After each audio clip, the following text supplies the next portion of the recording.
Welcome, everybody. It's Tuesday night, another edition of the Joe Quills Show. I am Joe Quills, and yeah, it's Tuesday. A lot of stuff going on here. Probably could have gone with like 15 more stories if I really wanted to, but got the most important ones, and we also got yet again another stupid shit that I saw story. This was one caught on Instagram yesterday when I was just sitting there and I'm like, oh, I'll share this, I'll share this. Sometimes it's just to make people laugh. Sometimes it's just, hey, here's a sports fact or something like that. But this is a story that will make you wonder what in the world of the Andy Griffith show just happened. But we'll get into that as well here as well. So a lot to talk about. The Wells Fargo Center is no more. I'll tell you what that is exactly. No Triple Crown. I will give some thoughts on that. Clemson Notre Dame, a monster agreement. Well, when you hear some of the things of what's going on, you understand why. And Shadeur gets his number from the Cleveland Browns. So we'll get to it here on this Tuesday night. We are one day closer to the weekend, and I'm 2 days back from vacation, and it feels like I worked a full work week already. So, but everything's good so far, and hopefully everything's well wherever you are watching tonight or listening after the fact.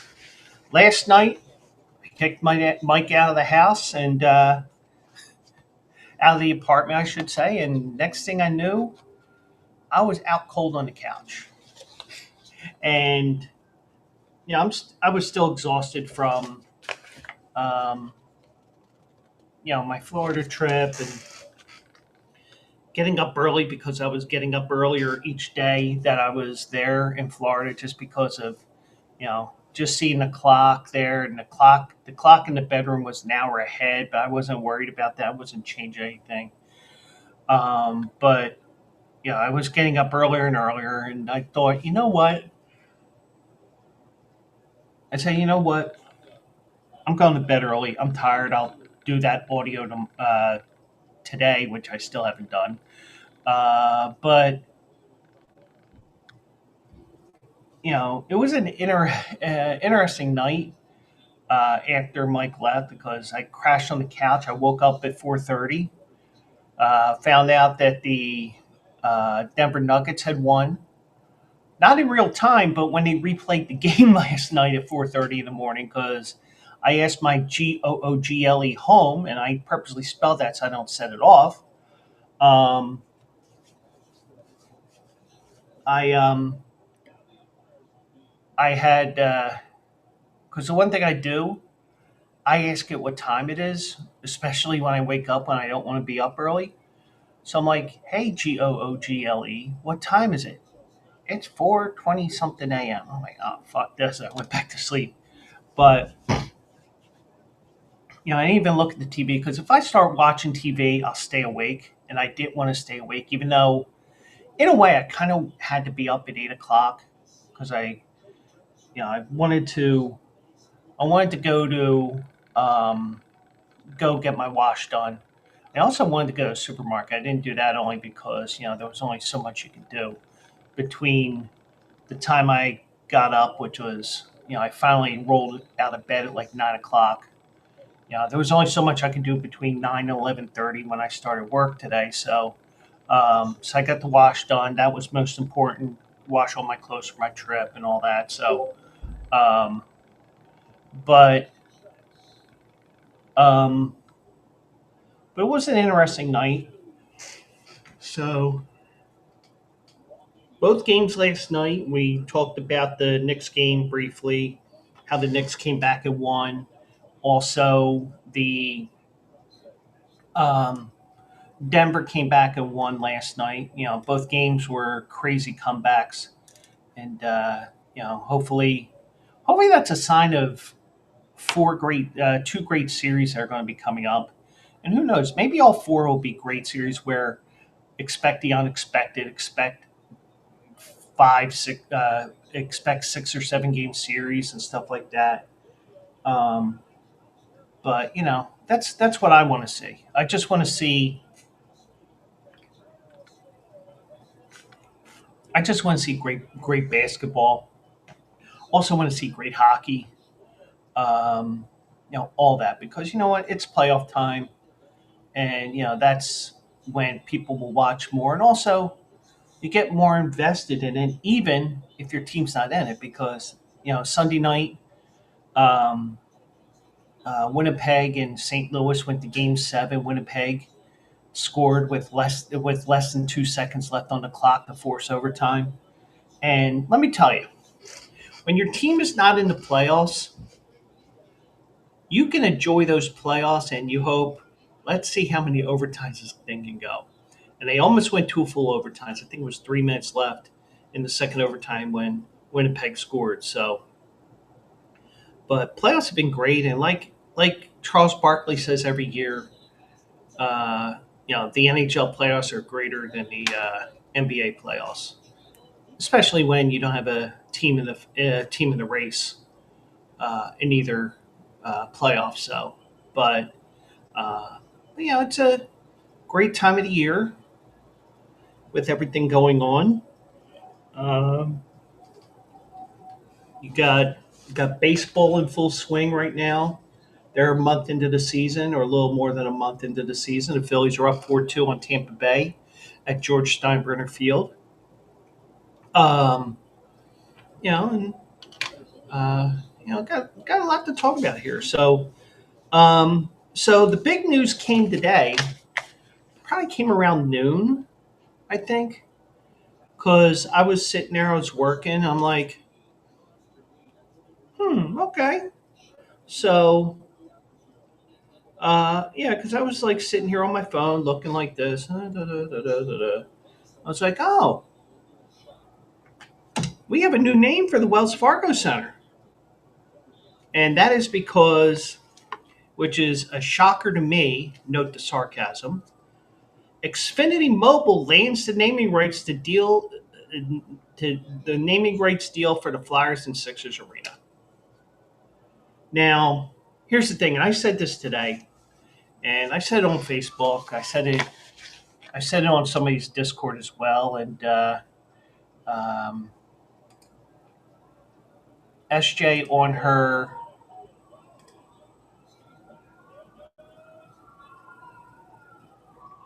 Wait. We got breaking news out of Tampa. Breaking news out of Tampa. Nick Castellanos has gone yard. The game is blown wide open now. 7-2 Phillies, top of the eighth. So now back to regular programming. So the one thing is the the the Flyers are owned by Comcast Spectacor. So basically, the team's a corporate entity at Comcast or Xfinity. They just changed the name because their service was shit all these years. So, um, so as you know, within the last few years, well, at least those that either have the service or have Comcast, because they'll say, hey, why do this? You can have your cell phone or whatever. So, and I know that when I call them up this weekend, I'm sure they'll be going, well, you can port your phone number over to whatever. No, I'm not dealing with that BS. So, um, so the arena will be named the Xfinity Mobile Arena, effective September 1st. It'll run through the 2030-2031 season. So, but the thing is, and here's the thing with the Flyers as well. I complain about the Flyers all the time because they have an incestuous relationship with their alumni. We're not going to hire the best person for the job. We're going to hire the best former Flyer for the job. And that's why I think Rick Tocchet will be the head coach of the Flyers, because even though they've strayed away a couple of times, they had John Tortorella here. Um, I mean, but it wouldn't be surprised if they keep Brad Shaw as the head coach, not Terry Bradshaw, but Brad Shaw. I wouldn't be surprised if they keep Bradshaw, but I wouldn't be surprised either if they totally clean house of all the assistant coaches, including the interim head coach, and go in a different direction, especially when you have um, a former Flyer like that. Now, Rick Tockett, and I asked this on the Bleacher Brothers show one of those days last week when I was down there in Florida, and I prefaced this: the Flyers have a history of hiring the best former Flyer as a head coach, and not the best person for the head coach. Could he see getting Rick? Could you see the Flyers getting Rick Tockett because of the fact that he's a former Flyer, beloved Flyer, even though he kind of pissed off the Flyer fan base when he was mouthing off about the Flyers when Penguins won one of their two Stanley Cups when he was there. I think he was there for two of them. But um, but yeah, I mean that's the thing. I mean, if you look down the list for like the last 30, 40 years, it always seemed to be general manager or head coach. It always seemed to be a Flyers alum, and it wasn't necessarily the best person for the job. But then again, the way the NHL is with coaches, they get rid of them faster than any other of the four major sports, or so it seems. But I'm sure somebody, if they really wanted to, they could really prove me wrong with that. And if you want to prove me wrong, feel free to do so. As long as you keep it professional and don't call me names of any sort that are unwarranted, I'm okay with it. So, um, but just like, um, but just like the Flyers, Comcast Spectacor decided to go with a family brand name in Xfinity Mobile because guess what? You get to tell everybody, oh, by the way, we have mobile service now. Hey, come on over. So, um, so you do have that, because basically what you're doing is you're just selling your own brand because that's what naming rights deals are. You get to, you get to, you get to hear Joe Buck, depending on the sport, or in hockey. Um, God, the names are escaping me. You get the idea. Or even like Kenny Albert or Kevin Harlan with the NBA, or whoever does NBA even. Um, the names are escaping me, so forgive me. But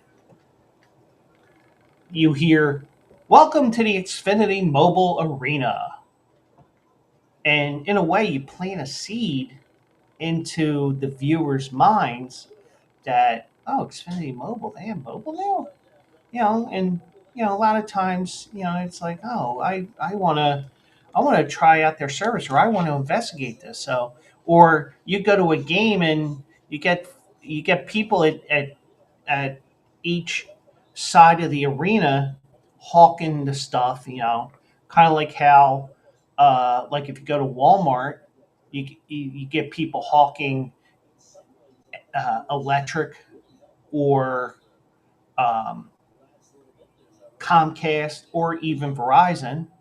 It's like, it's like when I go to Walmart and they're hawking Verizon Fios, it's like, I can't get it. Well, we're going to check anyway. I'm going to prove that I'm right.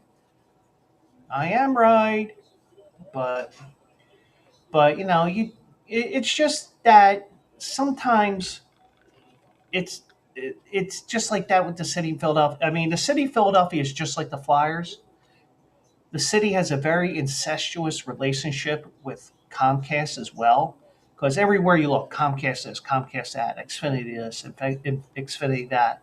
Because now you have Xfinity Live, which is their little entertainment building, And now you'll have the Xfinity Mobile Arena, which, I'm surprised they just didn't call it the Xfinity Arena, but I think the arena in,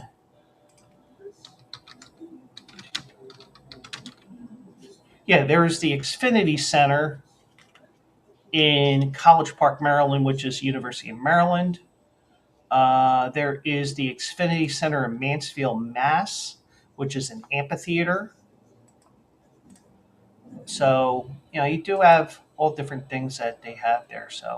Um, so you do have, um,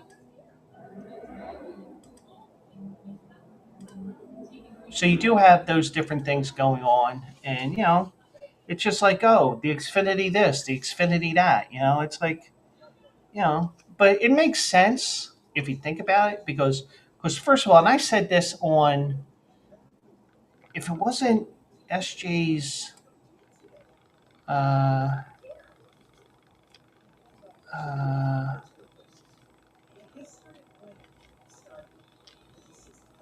yeah, you go. I mean, if you go inside, you look at the top of the arena from wherever you're sitting. It'll say there, "Welcome to Comcast Country."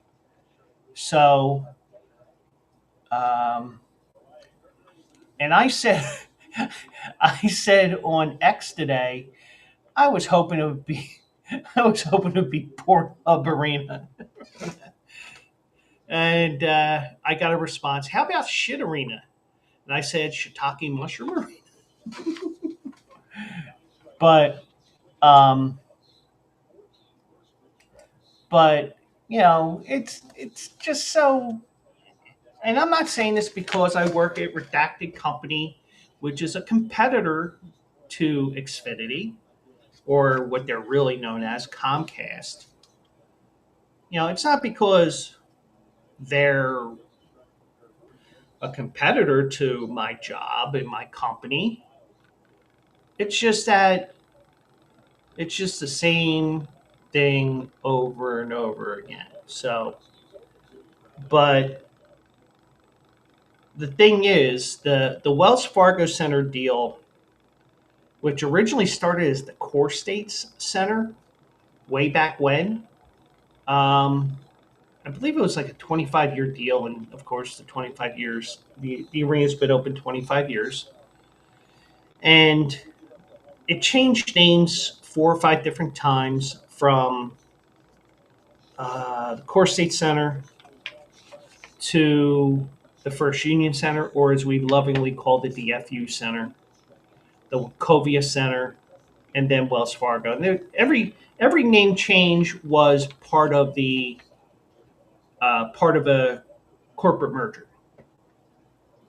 So, one, two, so it had 4 different names.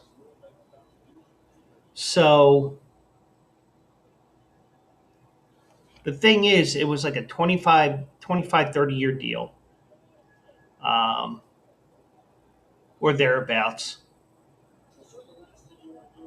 Um, oh, 1996. So yeah, 2025 will be the end of the 30th year. So yeah, so they had a 30-year deal, and they decided we're not going to go any further with this. And now, mind you, Wells Fargo, even though they have money at the wazoo, and I used wazoo twice today. I used it for something else today as well, but and no, it wasn't work related, so don't ask about that. But I had 30-year deal, and I think and the thing is, when you get close to that deadline, you can opt out or you can continue on with it. Um, you know, uh, Lincoln Financial Field hasn't changed names, but I think they may be close to um, the naming rights end. Uh, Citizens Bank Park, same thing. And name whatever stadium that has a corporate name, which is almost all of them now. they have those naming right deals, and like for example, when they announced this, um, I think they announced this last year that they weren't continuing.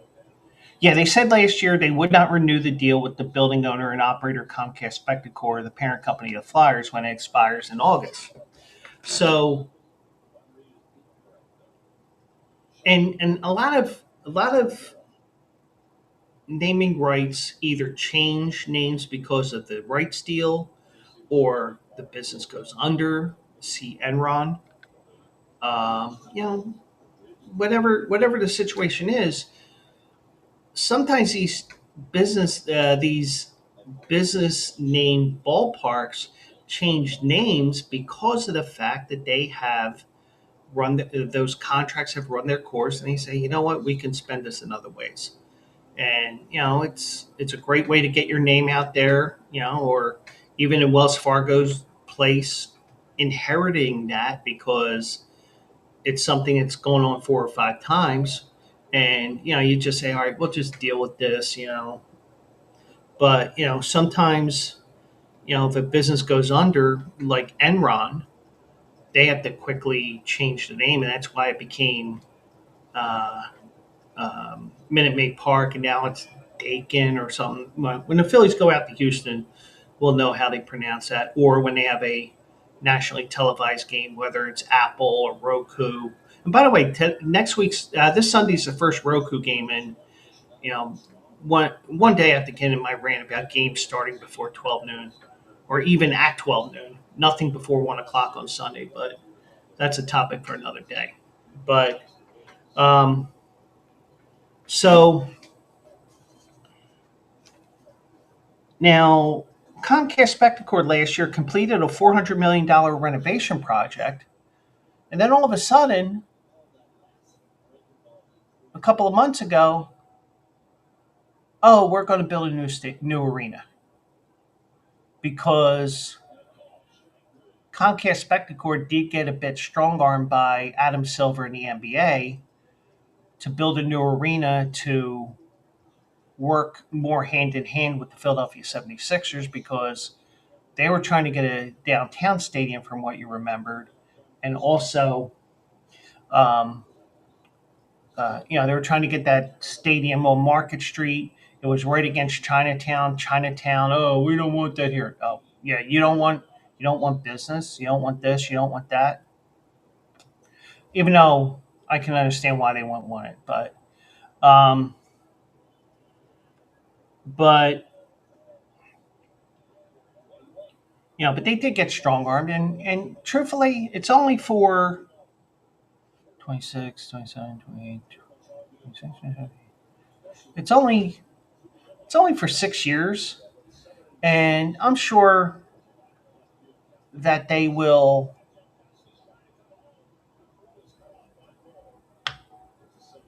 I'm sure that they won't even. And forgive me, I have lights in the corner of my eyes flashing because there's a rescue squad on the street that dead ends. That the street that I see when I look up the street there. So I am going to mute for a second here, just in case.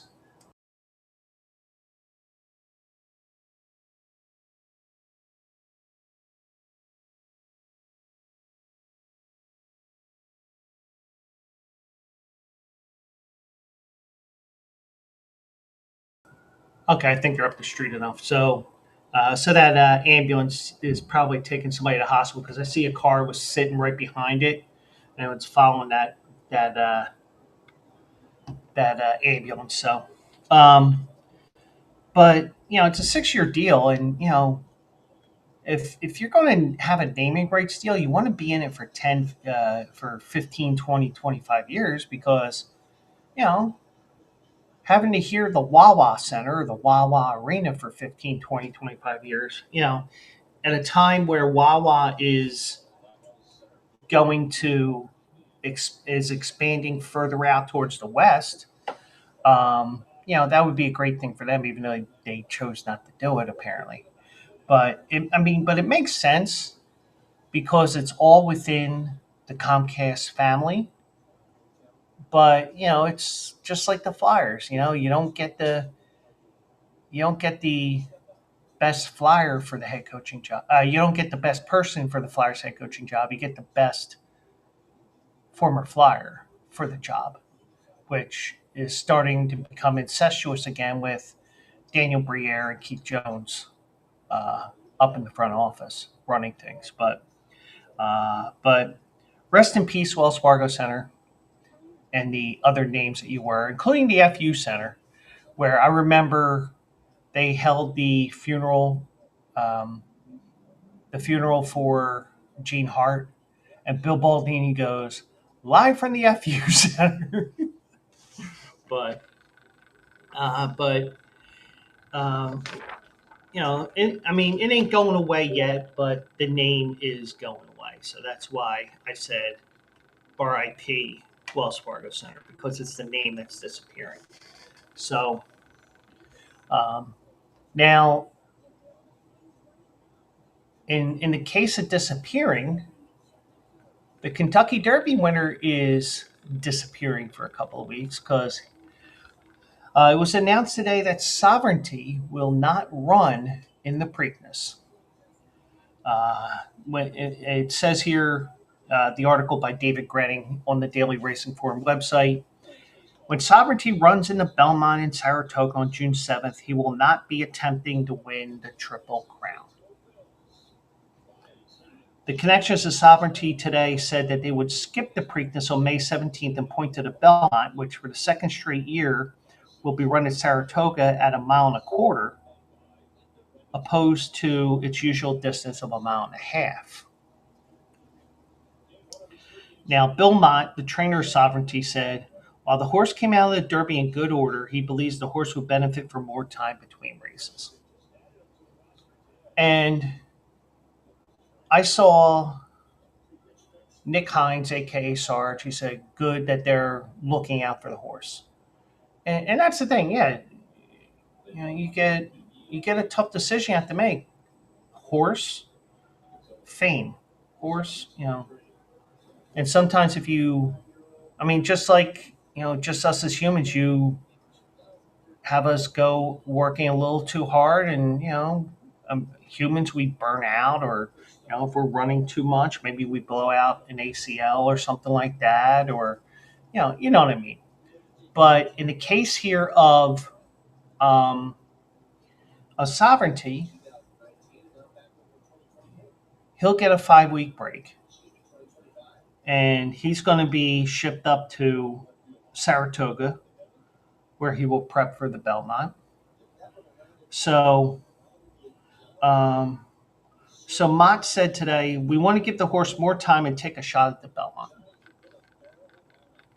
Okay. But also remember, these top horses, this isn't like yesteryear. And, I don't know how far away yesteryear, how you want to define yesteryear. Last 10 years, last 20 years, last 30 years.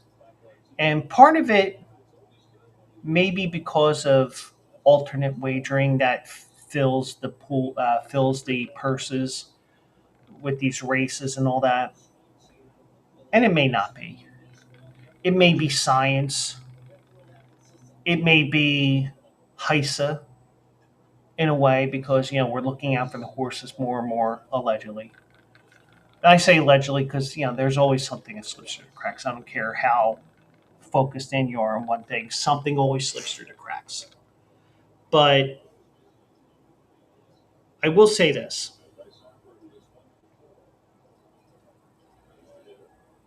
It used to be that these horses would run every couple of weeks like clockwork.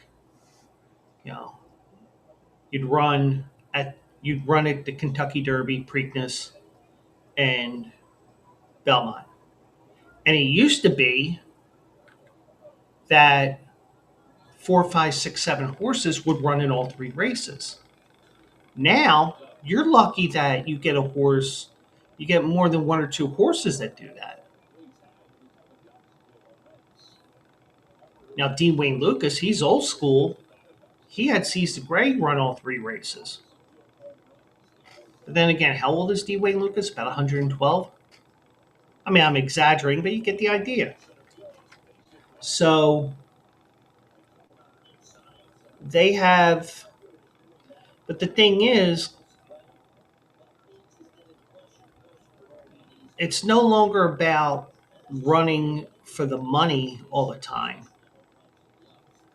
and just running race after race after race. Like, oh, well, that race at Delaware in 2 weeks looks interesting. Let's ship down from Parks to Delaware Park for a race, or let's ship up to New York for a race, or let's ship the Finger Lakes, let's ship here, let's ship there. The thing is, now it's getting maximum performance all the time, so that these horses will be giving their best effort each and every time they go out there. Which in a way is good because you get to see these horses run these big races. But the thing is, you don't see enough of them, and you get a situation like this where now you don't have a Triple Crown winner again because for the second time in Bill Mott's career, he chose not to race in the Preakness. So he did this back in 2019 with Country House. Remember, Country House was that long shot that won via DQ. And that horse, went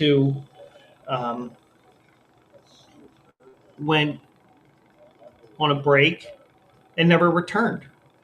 Now, will that happen to Sovereignty? Probably not, because they had plans for this horse. Because they're looking long term.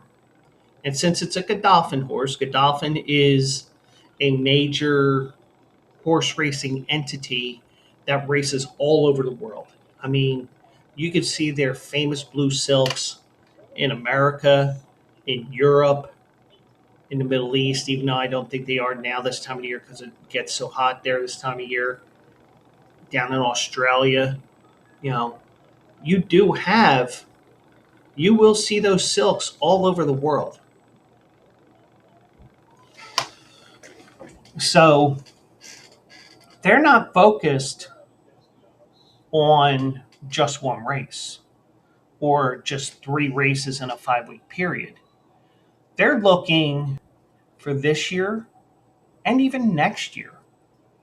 So in a way, good for them that they actually are looking out for the best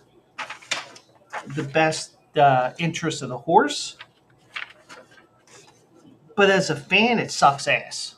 Plain and simple, it sucks ass. Plain and simple. So there's no Triple Crown. And, you'll be looking at the program next week when they announce the field, whenever they announce it. And you're going to be saying, when it comes to a couple of these horses, who the fuck is that guy? And I'm sure there'll be a lot of people saying, who the fuck is that horse? And then you pull the program, oh yeah, I remember him. Or you really do say, who the fuck is that guy? But you get the idea. So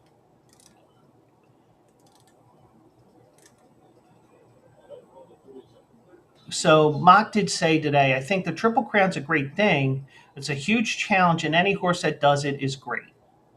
I don't believe anybody in our camp feels strongly about doing it. Well, that's the thing. I think with Godolphin, it was about winning the Kentucky Derby because it was one of the big races that they had not won before Saturday. So I'm guessing that they decided, everybody came together and they decided what was best for the horse, But Mott and Michael Banahan, who's the director of Bloodstock for Godolphin, said on Sunday morning they were focused on the horse having a career and not so much the Triple Crown. One of the few races Mott has coveted to win is the Travers, which is a mile and a quarter race at Saratoga, which is going to be on August 23rd this year. So they're looking more than just 3 races in a 5 week period. They're looking at a race in August. I'm sure they're going to eventually be looking at Breeders' Cup, maybe even Pennsylvania Derby. Wink, wink. Uh, and I tried to sell the Pennsylvania Derby to Mark Cassidy, the source club, because, oh, by the way, you get some extra money for showing up. But, um, but Mott said he's hopeful that Sovereignty could even race as a 4-year-old, with perhaps a race like the Dubai World Cup, a race that Sheikh Mohammed basically created as part of Sovereignty's. Well, they want that race to be part of the 2026 campaign. Me reading that just sounds like it's like they purposely made the race for Sovereignty. They did, but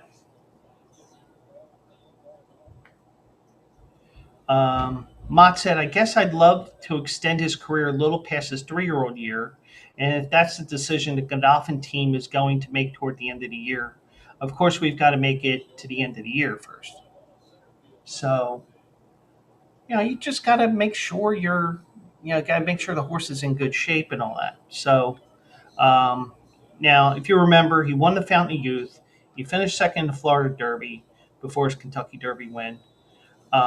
Rich Strike in 2022 won the Derby at 80-1, skipped the Preakness and ran the Belmont, where he finished sixth. Rich Strike raced 5 more times after the Belmont, but did not win. Country House, I mentioned him. He never raced again after the victory due to illness and later injury. The last horse to win the Preakness after winning the Kentucky Derby was Justify in 2018, and we saw what he did in the Belmont. Justify was subsequently retired after the Belmont. Journalism, who's the runner-up, a decision has been made on him. Over the last 6 years, only one Derby runner-up has competed in the Preakness, and that was Epicenter, who finished second in the Preakness at 6-5. It doesn't say what year, but whatever. Sovereignty's defection is likely to attract more horses to the Preakness in the coming days. However, as of Tuesday, the field includes American Promise, who ran 16th in the Derby, Clever Again, Gosger, Heart of Honor, Pay Billy, River Thames, and Rodriguez. And it smells like it's going to be a Rodriguez race. But I think it's time, personally, but since I'm just a hack streamer, handicapper, show host, whatever you want to call me, just don't call me late for dinner. The one thing I will tell you guys is, and I actually was suggesting this for different reasons years ago when I was blogging all the time, whenever I had a great thought. And, if I could keep the thought going through 500,000 words, whatever I would type. I think it's time we change the dates, the timing of the Triple Crown races. Now, granted, I'm not saying do what we did in 2020 because that was a special case. Even for the non-COVID believers and all that shit, we're not talking politics here. But, we didn't know what hit us from China. We didn't know what it was. So, everything shut down except for like 3 or 4 tracks. And you had to, you got to know that there was a racetrack in Nebraska called Fonner Park, and there was Will Rogers Downs, and there was Oaklawn Park, and Gulfstream. And Belmont ran the Belmont Stakes in June, but a couple of weeks later, they held it in June, and they also held it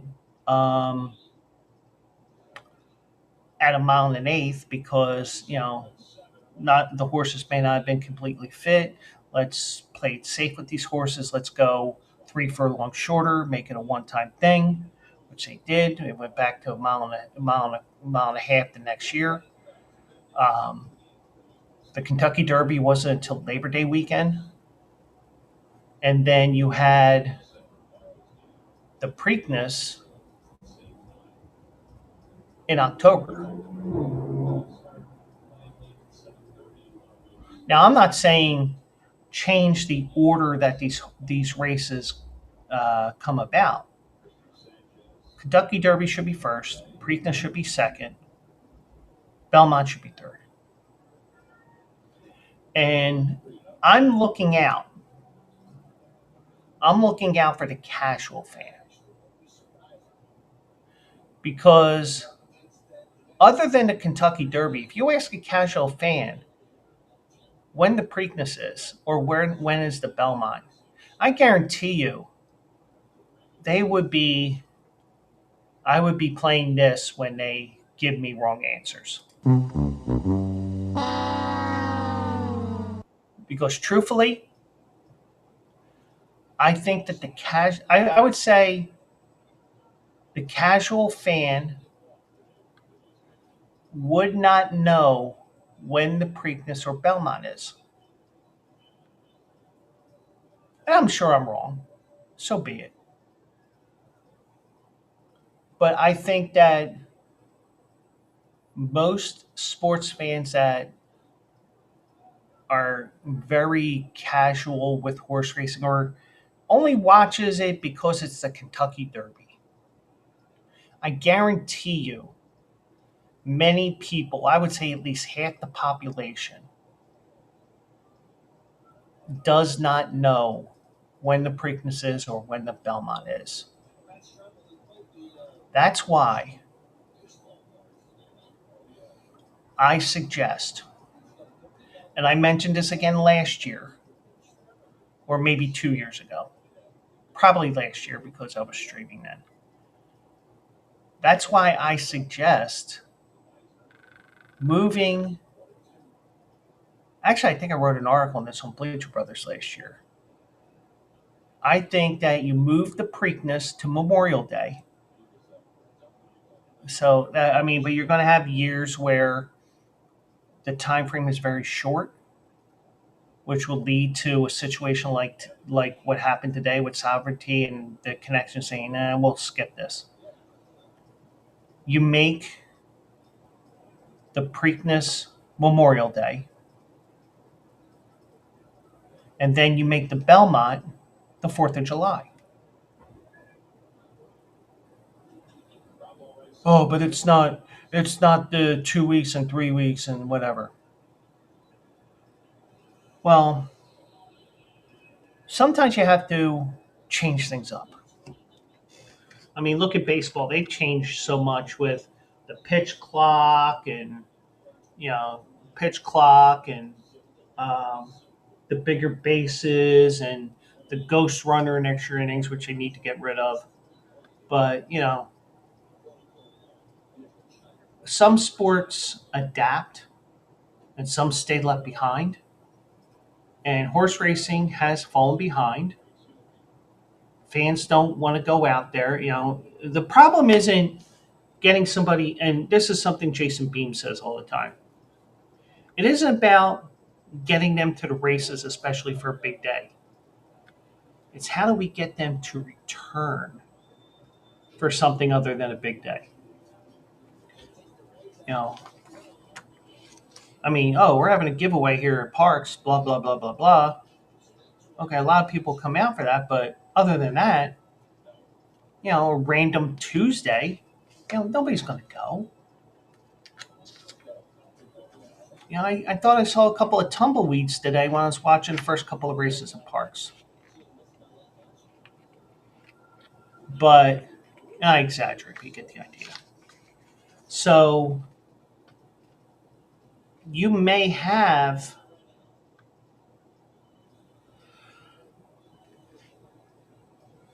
you may piss on tradition or whatever you want to say. oh, it needs to be 2 weeks after and then 3 weeks after that.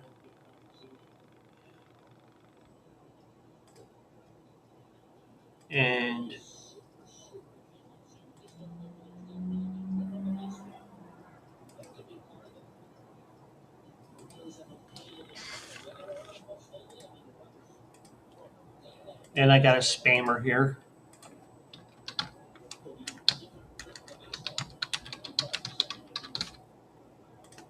So so see, they do that shit all the time. So truthfully,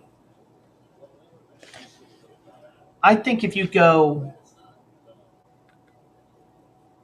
first Saturday in May, Memorial Day, 4th of July, you will get more interest in these races because people will know. You have to give it a couple years though. Oh, it's Memorial Day. Oh yeah, that's the Preakness now. I want to go to the track because I want to watch that race in person. I want to put my money on that horse. What was that horse that won the Derby? Yeah, I want to play him. Or that horse is going for the Triple Crown, the Belmont on the 4th of July. Imagine. Now, granted, New York might have to change the rules a little bit, their laws a little bit, because you can't once the time comes for sunset, you cannot run a thoroughbred race. So you might have to change things up a little bit. Imagine horse wins a Triple Crown as the sun's setting on a great day racing. Fireworks.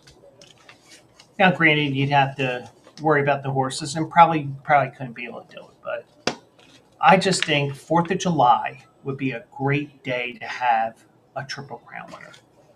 Because guess what? You're going to get even more people to watch, or so you would think, because hey, we want to see if this horse goes 2 for 2. We want to see this horse go for the Triple Crown. And oh, it'll just be an asterisk. Yeah, so what? The horse won 3 races in a row. Not many horses win 3 races in a row, let alone 3 in a row. 3 most important races for 3-year-olds in the United States. And personally, I think that the American Triple Crown Series is becoming just like the Canadian Triple Crown. And I know what you're thinking. We don't care about the Canadian Triple Crown in America. But you know what? You know why I do? Because it's content for you guys on Also Eligible. Especially if it falls on a Saturday. But I'll tell you what.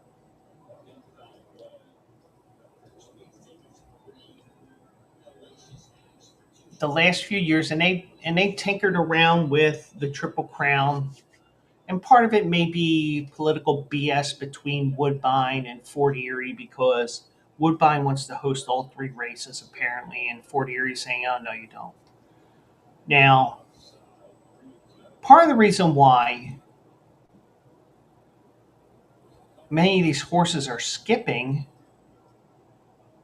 the Prince of Wales at Fort Erie, in my opinion, and if I'm wrong, so be it, because it won't be the first time today I'm wrong. The And this is probably a question I should have asked Mark Cassie last week when he was on the show. Because he's won every Triple Crown race in the United States and Canada, except for the Kentucky Derby, his home track race. And one question I should have asked him, but I didn't: which is tougher? The American Triple Crown, which is all 3 races on dirt, or the Canadian Triple Crown, where even though you're only racing at 2 different tracks over a 6-week period, or 7, you're actually going from synthetic to regular dirt at Fort Erie to turf at Woodbine. So if you're going to win the Triple Crown in Canada, even though it's a smaller group of horses because it's restricted to Canadian bred horses, you do have you do have to win on three completely different surface types: synthetic to dirt to turf.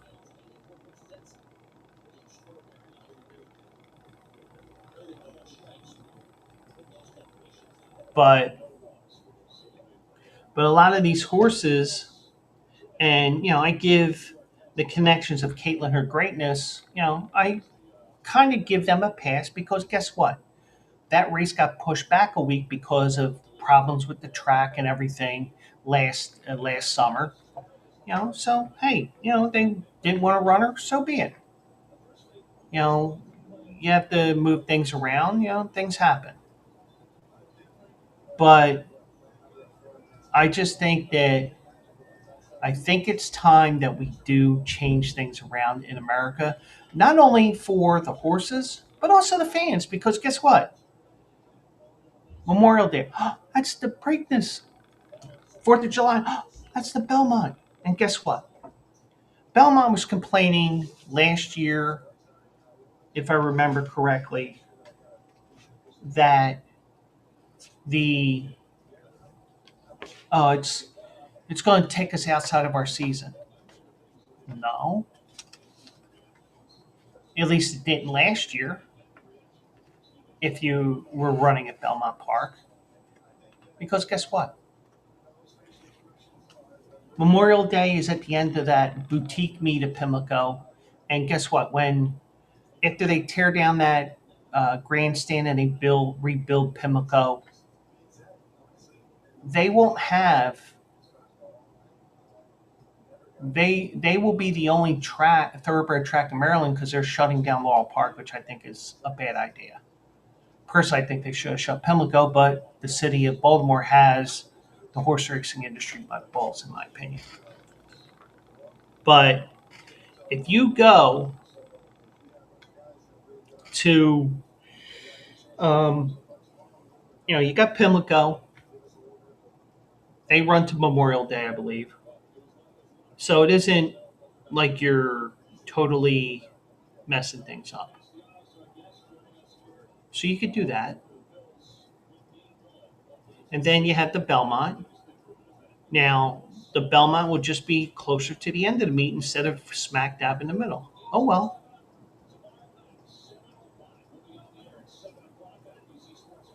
Now, granted, it won't work this year, I believe, because one, Belmont is still being reconstructed and all the renovations that they're doing right now.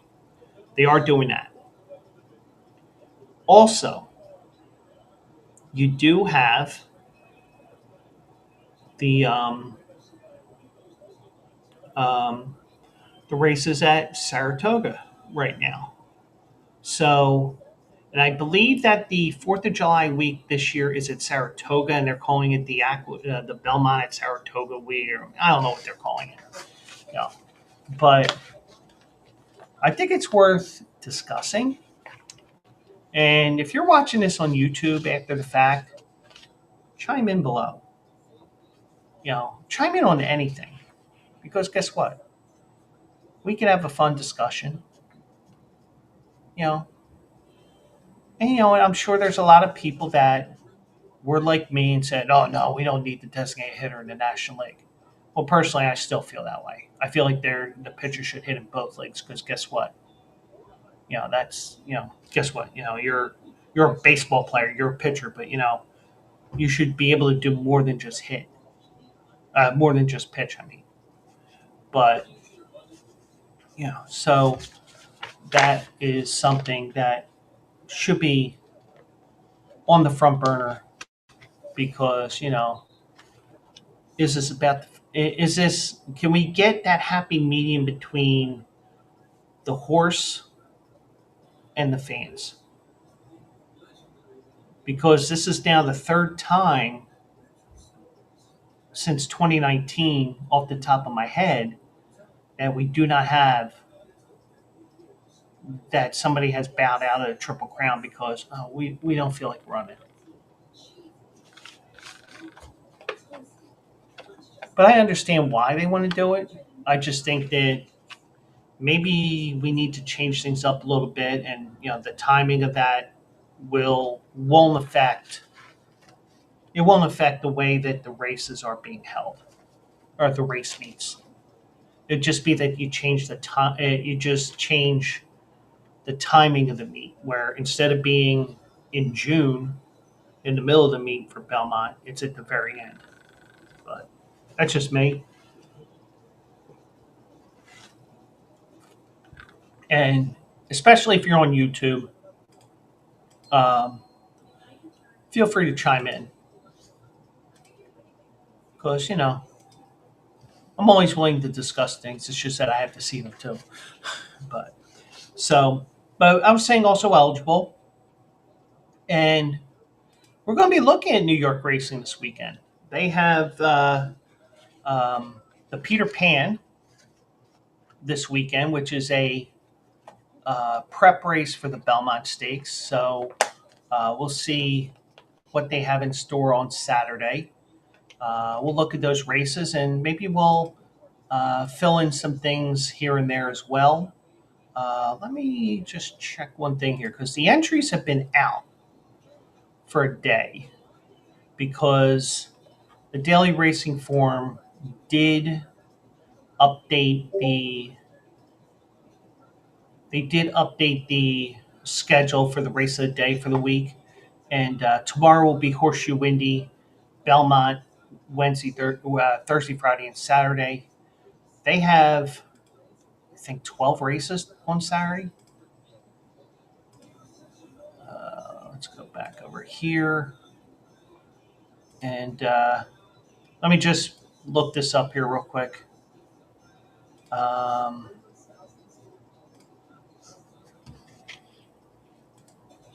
I'm sorry, they have 11 races, and the last race is the Peter Pan. So, race 2 is a stakes race, a field of 5 going on the turf. We may not look at that. Well, maybe we will.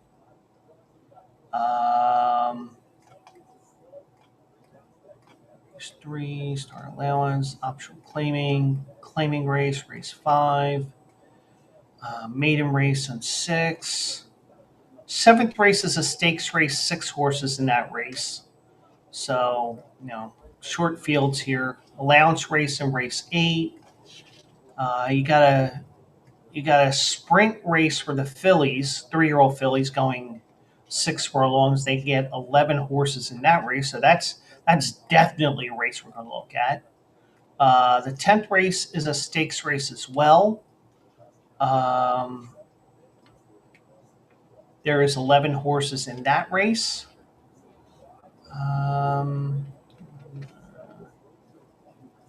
And then the main event is the Peter Pan, the final race on the card.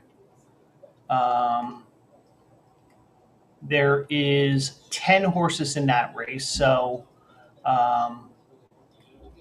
we'll look at the stakes races, especially the last 3, because I can see right now I could potentially do a special pick 3 wager on also eligible this Saturday, which will begin at 10 a.m. Eastern, 7 a.m. Pacific on the Bleacher Brothers networks, and I have to talk to AJ about setting me up for everything with Bleacher Brothers.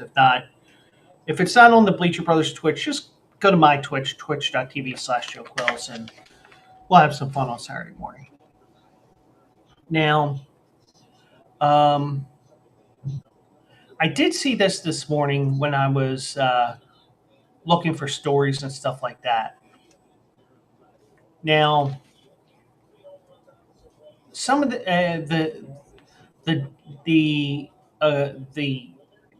length of the contract, because that's what these matchups are in college football, college basketball. It's actually a binding contract that the two teams will play, and Clemson and Notre Dame has announced a 12-year scheduling agreement today. Yeah, 12 years. Now, most of the time, when two teams meet up, when two teams agree to a contract, it's like for example, Oklahoma comes to Lincoln Financial Field this year to beat the shit out of Temple. Now, the way that contract was written was okay. Temple will go to Oklahoma twice, and we'll come to Lincoln Financial Field once. The same is the case with Temple and Notre Dame years ago. They had two games out at South Bend, and they had a game at Lincoln Financial Field the one year where Temple was really good and they were undefeated until that game. So you have an agreement. Sometimes it's just 1 year, sometimes it's two where you play a home and home.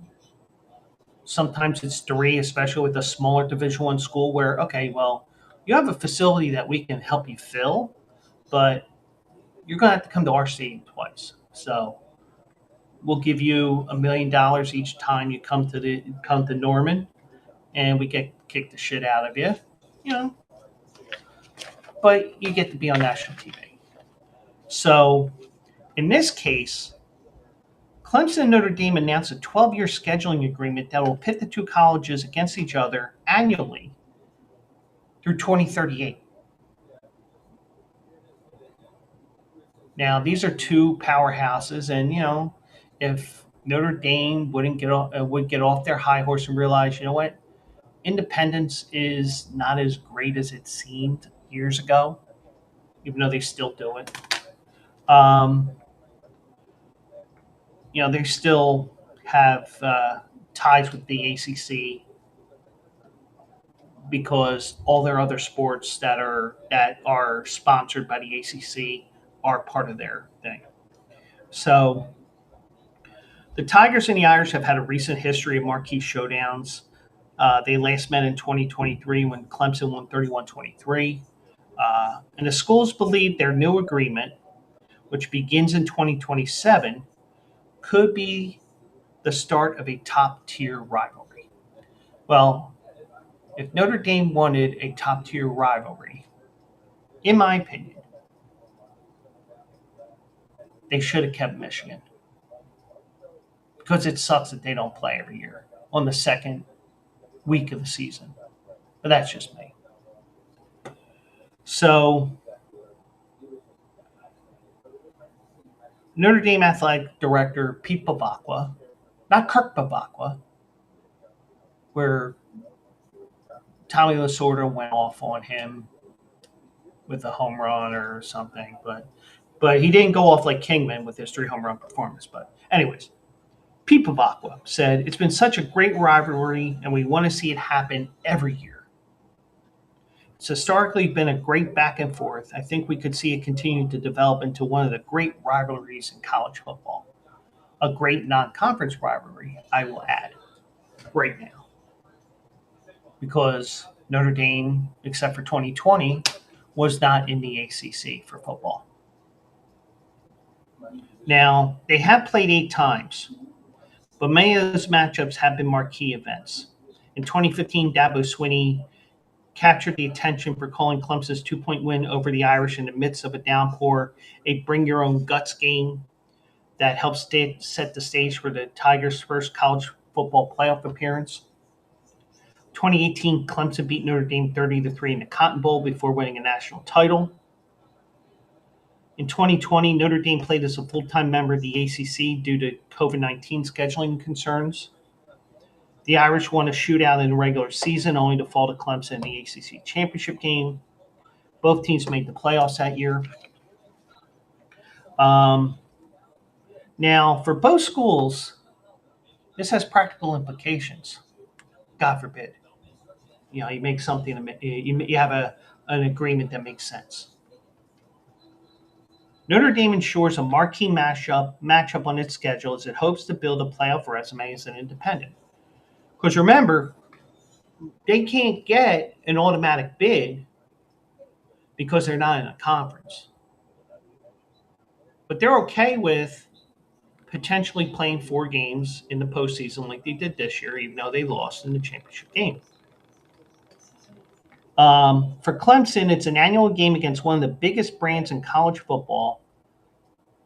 Against one of the biggest brands in college football, figures the juice ratings for the Tigers as the ACC begins a new era in which revenue is distributed in part based on TV ratings. Because Clemson wants more money because of ratings, and so does Florida State. So you're going to have scheduling flexibility and insurance for both schools as the SEC continues to discuss moving to a nine-game conference slate. The Clemson Tigers, face South Carolina annually in their rivalry game, but also has a future home-and-home series scheduled against LSU in 25 and 26, Georgia in 29, 30, 32, and 33, and Oklahoma in 35 and 36. So Notre Dame has matchups played, I think, into the 2040s. Now, a 9-game SEC slate could put some of those future matchups in jeopardy, though multiple sources told ESPN they do not see annual SEC ACC rivalry games like Clemson South Carolina being canceled. But even if all currently scheduled games remain on the docket, these matchups figure to help with playoff resumes. Yeah, Oklahoma is a perennial, Georgia is a perennial, LSU is a perennial. They're all right there in the top of their conferences. For their conference, I should say, with it being the SEC for all three. Clemson Athletics Director Graham Neff said this locks in a huge rivalry with the non-conference opponent that's going to be strong year in and year out. The association of great national brands like Clemson and Notre Dame is going to be a great fan experience. Yeah, exactly.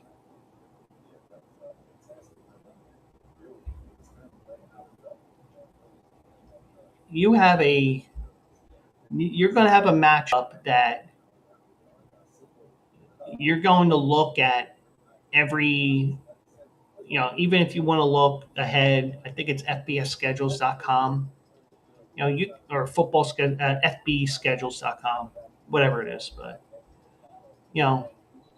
or you can go to whatever site that you prefer to go to, and you can see the schedule ahead of time. So, oh, they're playing on September something or other. They're playing in October. Even if it's not, even cool, and you just want to watch for the two major brands clashing, you got a great opportunity to watch some great football. So now they're already scheduled to play in 27, 28, 31, 34, and 37, and the new agreement overlaps with those dates. So technically, they're just adding 7 games. So it's a 7-game deal that they're adding. But it's a 12-year deal, but think about it as, the previous thing. So the games, a source did confirm the annual games will count toward Notre Dame's required 5 games versus ACC opponents. Remember, they have to play those 5 games as an agreement that all the other sports that Notre Dame offers, which the ACC sponsors, that's how they stay in the ACC for those other sports. So, our women's basketball team, blah, blah, blah, blah, blah. Our men's basketball team, whatever. Our baseball team. Okay, well, if you want those sports to play in the ACC, under the ACC umbrella, we want our football teams to play yours. We want 5 of our schools to play every year. Okay. So the annual games will also count towards Notre Dame's required 5 games versus ACC opponents. All games in the series would remain on the schedule regardless of Clemson's future conference affiliation. Now that's a key. because Clemson has been floating the idea for a couple of years now, especially with the whole revenue issue with the ACC, because the contract with ACC was for such a long period of time that these other Power Four conferences, they actually had a shorter term contract, but they were or even they even may even renegotiated to a new contract. They were able to get more money out of NBC, out of Fox, out of ESPN, Disney. They were able to get more money out of them. So now more money goes to the schools. Well, the ACC decided, well, let's get a 15, 20-year deal. We'll go to 2038, I think it is. Well, guess what? Now nobody's happy because we're not playing on the same playing level, same level playing field as the SEC, the Big Ten, or even the Big 12, but mostly the SEC and the Big Ten. So that's why there's rumors that all these schools, we heard it for all last summer and maybe even the summer before that. Oh, Duke and North Carolina are going to the Big Ten. This school's going here. This school's going there. Well, guess what?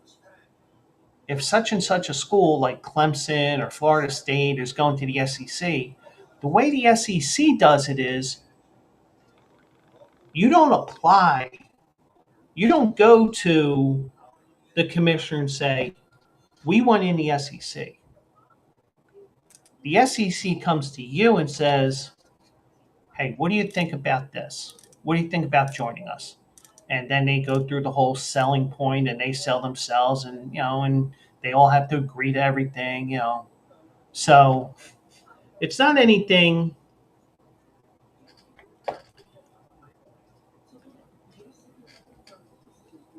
I apologize for yawning. So if anybody says, oh, so and so's going to the SEC, either they know the SEC has been in conversations with a particular school that's not in the conference because they do things a little bit different than the other power conferences where, hey, we want to be part of the conference. SEC doesn't do that. They go to you. So now,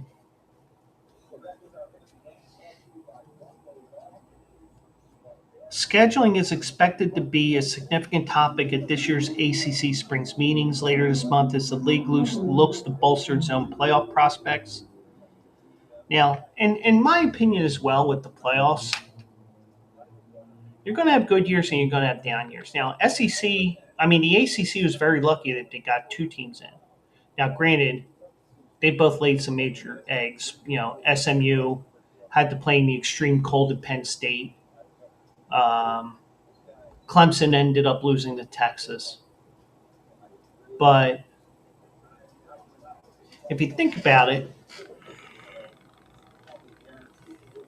there's going to be years where the SEC may be a little bit down, where they may only get three teams instead of four or five or however many they got this past season.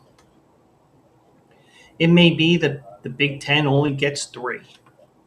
It may be a year where we have more than one group of five team in. Who knows? But whatever it is,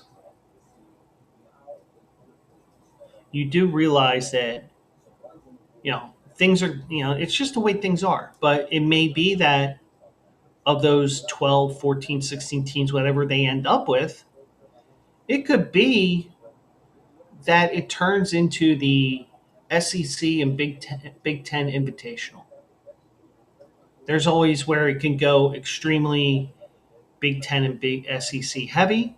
It may be that they have a bad year and they don't get as many teams as the year before, which means probably more ACC teams, more Big 12 teams. Also, keep in mind the Pac 12 is going to be coming back in a couple years. They've been getting, I think they're up to 8 teams right now. 8 schools, I should say. We're talking schools even under team. You get the idea. So now the Notre Dame agreement remained unchanged after the ACC added Cal, Stanford, and SMU prior to the 2024 season. That'll be part of the discussions as well. With the Irish now playing both Clemson and Stanford annually, that would leave just 3 other required matchups against the conference. Now, if they wanted to, they could add a sixth school if they really wanted to, but they want to play all the top schools. Occasionally you get a Northern Illinois where they give money and they end up losing. They have these games where they're going to play Army, they're going to play Navy, they're going to play Air Force, they're going to play the Marines. All right, they're in a Marine team, but you get the idea. But so the ACC is also looking to maximize these opportunities to create marquee TV events by pitting the Irish against the ACC's top teams. So maybe there's a year where they're planning to play North Carolina. And while that came to mind here, just because I'm talking randomly here, let me check that.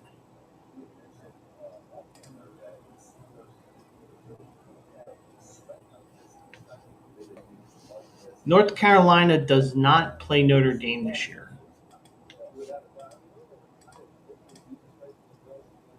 Let me find the independents here. And by the way, the Delaware Blue Hens are in Conference USA now. Can't wait for that rivalry game between Delaware and New Mexico State if they play.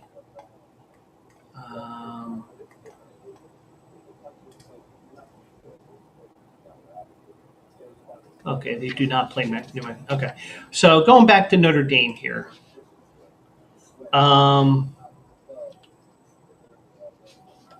Their matchups are in the ACC. Opening weekend, Labor Day weekend, they play Miami. They play NC State October 11th at home. They play at Boston College November 1st. I wouldn't be. Is that a Fenway Park game? No, it's at Chestnut Hill. Okay.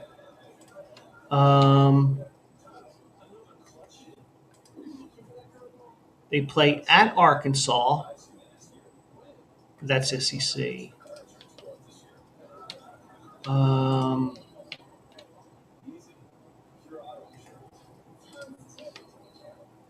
They play Navy at home. But the other 3 games that they have on the ACC schedule are at Pittsburgh, at home against Syracuse, and Stanford.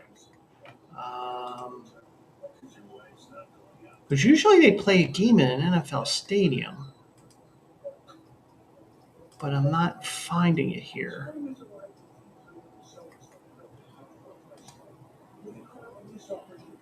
They played Boise State as well this year. But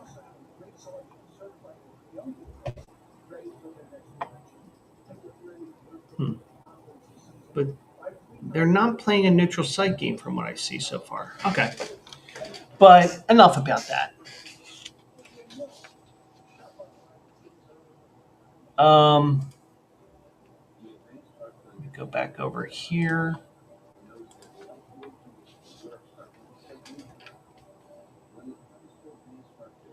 So Florida State Athletic Director said he would have no problem playing Notre Dame more than 5 games already scheduled through 2037. Now, this scheduling partnership goes all the way back to 2014. I think that's when they went to the ACC with the other sports, or in that time frame. Florida State would have they will play the Irish 10 times more than any school in the ACC except Pittsburgh. Miami Athletic Director Dan Radakovich echoed those same comments, saying the brands need to play brands. The two schools, Miami and Notre Dame, have a long and storied history dating back to the famed Catholics versus Convicts game in 1988. Um, Miami and Notre Dame have seven future games scheduled, including the season opener on August 31st, as I mentioned. It's their first meeting since 2017. Um, Radakovich says the ACC needs to explore ways to pit its best teams against each other, obviously, and maximize non-conference opponents to create top TV inventory in an increasingly competitive environment with the Big Ten and ACC harnessing the bulk of the best TV time slots. And the league works to ensure multiple playoff bids as the sport moves toward another expansion of the postseason field. Yeah, they're probably going to 14, but I prefer 16. I think that will work best because no buys.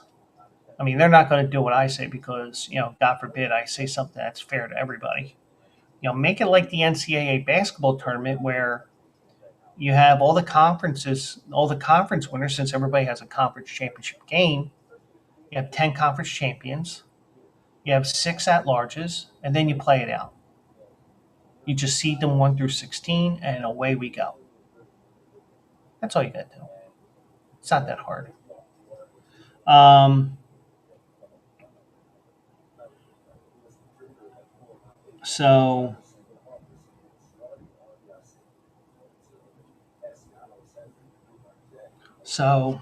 and there's all kinds of comments here. If the SEC goes 9 games, does the ACC go 9? So all kinds of interesting things that are going to be discussed in the ACC meeting. So, I mean, it's pretty interesting that Clemson and Notre Dame are going to play 12 straight times in the regular season starting in 27. But, you know, maybe you get to see, maybe you get to see them play a couple of times a year because we did have a couple of rematches in the playoffs last year. Oregon did play Ohio State twice.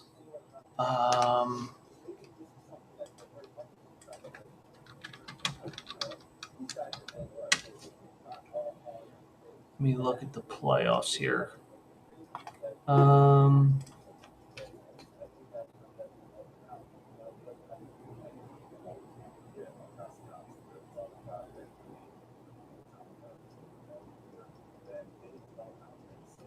Let me see. Let me find this here. Okay, so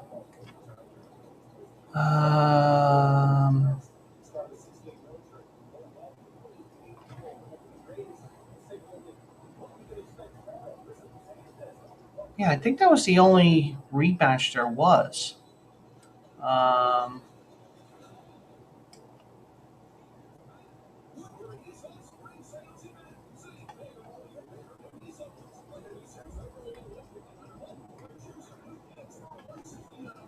Let me just double check that one more time here. Oh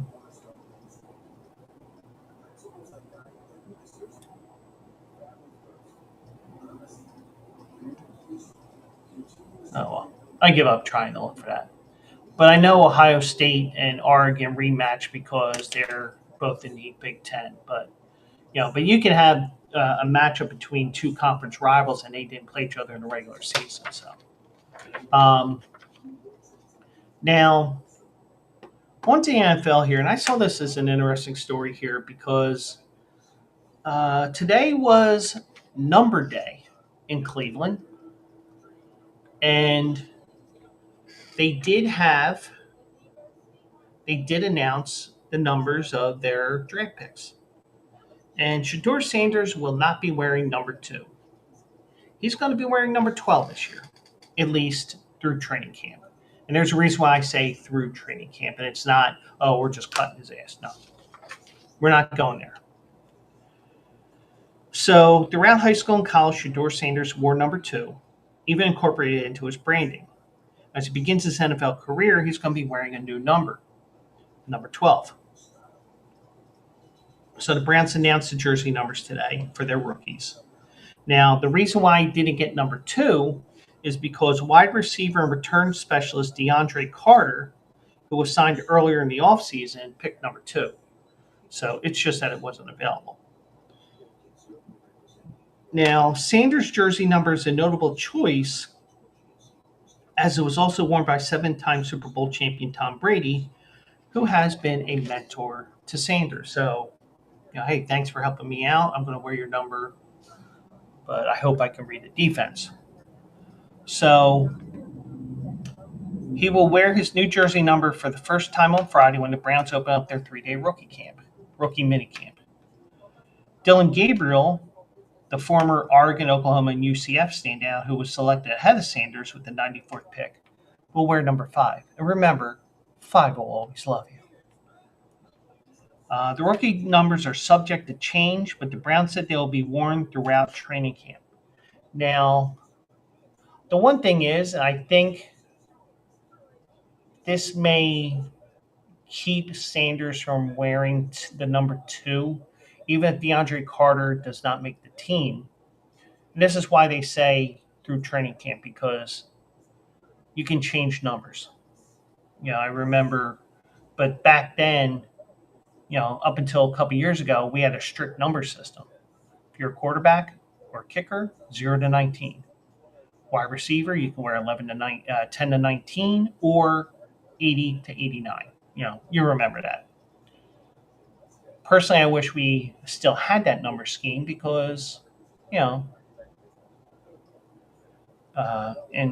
can bring up a point there in a second.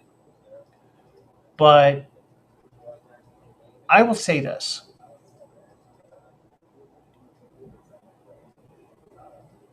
When it comes to Shadeur Sanders, and it sounds like I'm Maury Povich saying you are not the father, something like that. But when it comes to Shadeur Sanders, because he's such a popular player to fans, whether they're well-knowledged football fans or just fans of Shadeur that are just like, oh, I need to get his jersey. If he were, granted, he could probably do this because he has money from NIL and he's got his father who made a bunch of money in his career. And if I'm wrong by this, feel free to correct me in the comments below. Don't be surprised if DeAndre Carter gets cut or if a deal is made between Sanders and Carter, they both make the team. Don't be surprised if Sanders tries to go to number 2. But the thing is, I know this was the case in the past, and then they had this one year where they kind of rescinded it because, we got a new number scheme now. If you're going to change your number and you're a player whose jersey is on the market for replica jerseys or, so that the fans can buy your shit, you have to buy all the remaining jerseys before you can change that number. So when it came to Jalen Hurts, when he changed his number, I think that was more because Darius Slay wanted to wear number 2, I think, and he wanted to wear 1. So I don't think there were many Jalen Hurts number 2 jerseys out there. But now, if he wanted to change his number again, everybody wants a Jalen Hurts jersey because guess what? He won a Super Bowl.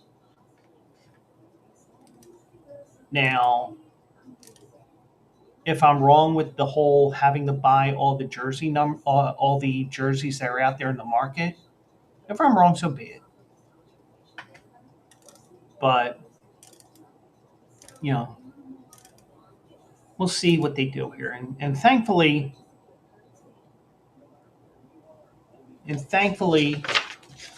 Shadeur Sanders from what we know right now, has worn is wearing 12 right now. So, he didn't hem and haw or piss and moan or whatever. He just wore his jersey. And maybe his dad said, "All right, now you're in the NFL. You know, work hard. Whatever he said. You can show off and do whatever, but just remember you got to put in the work." I mean, that's something I would say if I was the father of an NFL player, if I was even an NFL player. But you get the idea. So, um, so I was going to bring in Abdul Carter of the Giants, but he he was having a hard time with the number because he wanted 56. Lawrence Taylor said, "Make your own legacy." Then he wanted 11, which is Phil Simms' number, which is retired. He said no. What is it that people want to go after retired numbers? They're retired for a reason, but that may be a rant for another day, maybe Thursday. By the way, we are officially in summer schedule. So we will not have a show on Wednesdays going forward until September. So the Joe Quill show will be Monday, Tuesday, and Thursday nights at 9 p.m. Eastern, 6 p.m. Pacific. And then on Saturday, we'll still be also eligible at 10 a.m. So tune in on the Bleacher Brothers networks and also my Twitch as well as we get everything set up into the summer season. And we talk about basketball, hockey, you name it. And, not much in the way of hockey or basketball other than random thoughts or the replay of the game wake me up at 4:30 in the morning right now. But obviously I'm not watching games right now because I am talking to you, the viewers of this show and listeners of the show, because I will be sending out the podcast later tonight or tomorrow morning. One more story here, and yes, ladies and gentlemen, once again, we have the stupid shit that I saw segment, and this is one that I saw on Instagram a day or two ago, and I think that I am all caught up on stupid shit that I saw stories for now until the next one, but somewhere along the way, they added up, and it was fitting that we had two poop stories as well, since I call it the stupid shit that I saw segment. But this may be an all-time stupid thing that I saw here. So, a convicted killer went missing for 12 hours, sending jail into a lockdown until the cops had to until the officers copped to an embarrassing mistake. Whoops, didn't want to do that. I want to enlarge in this one. There we go. So Georgia jail was locked down for 12 hours when a convicted murderer seemingly vanished, just for him to be found the next morning where he was mistakenly been left in a courtroom holding cell. How do you do that? Well, here it is. Julian Brooks DeLoach, who was convicted of murder in 1984 and paroled in 2010, had been transferred to Clayton County Jail in Jonesboro for a trial on a recent misdemeanor, according to WBS TV. For 12 hours, the jail staff could not find him, triggering a full-blown lockdown and a frantic search of every nook and cranny of the lockup. Clayton County Sheriff Levon Allen told the outlet. And there is the killer. Now, after a full review of the jail footage, Authorities found that the 70-year-old inmate had spent 12 lonely hours in an unsupervised holding cell. There was a mix up of who was going to take the inmate down, and ultimately, he was left inside the holding cell. The holding cell is connected to the jail and the courthouse, but officers didn't think to do a double check of the area since inmates are not allowed to stay there overnight.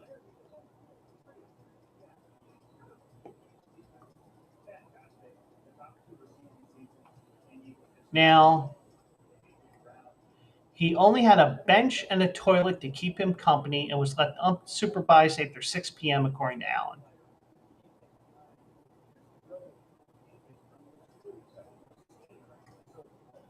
There was no one actually monitoring that particular cell if there was a distress call.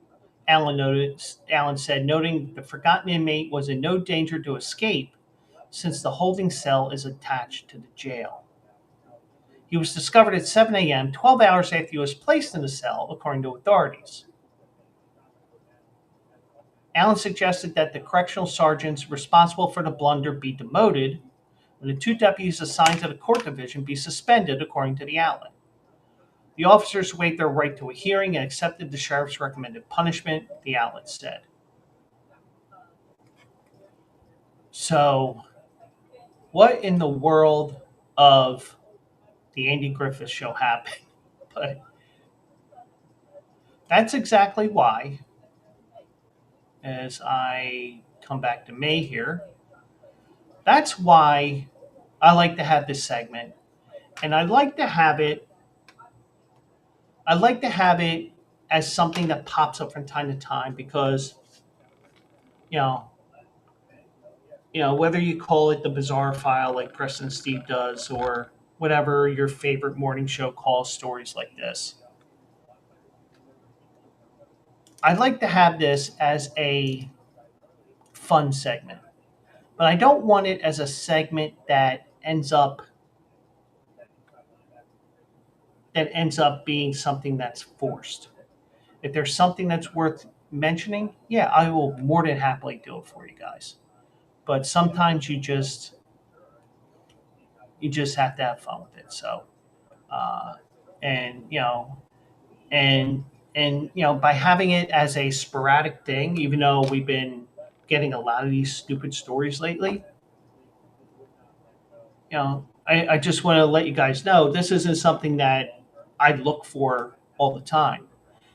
I mean, it could be we might not have another stupid story for another month, or we could have another one tomorrow. You never know. But I don't know how. I don't know how that happened, but a couple of guys got demoted because of it. But that's why we call it the stupid shit that I saw story of the night. So, and some nights we have 3, like we did last night, and 2 of them were about poop. But that was because I was on vacation. But I think we're all caught up on the stupid shit that I saw story. So, but so that is the Tuesday show.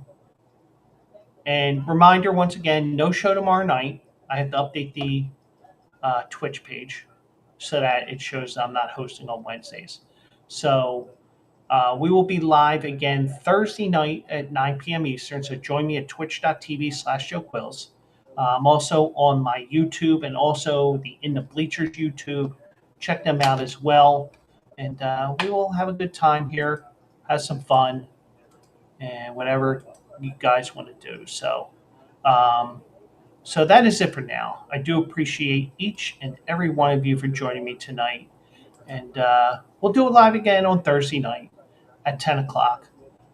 I will be on my summer schedule until September. When September rolls around, we'll bring back Wednesdays. So that's it for now. Thank you so much for joining me. I'm Joe Quills, part of Bleacher Brothers. Join me. Go to bleacherbrothers.com for all your sports needs. And also check out all the promotions on there. There's a Fubo promotion right now. There's, if you're looking for a jersey for your kid or something like that, you can go to the NFL fan shop, MLB shop, whatever it is, and also check the gambling things if you're looking to open a sportsbook account. But with a sportsbook account, just remember if you have a gambling problem, you're a gambler. So That's it for now. Thank you so much for joining me. And I will see you guys in the winner's circle. See you Thursday night. Good night, everybody.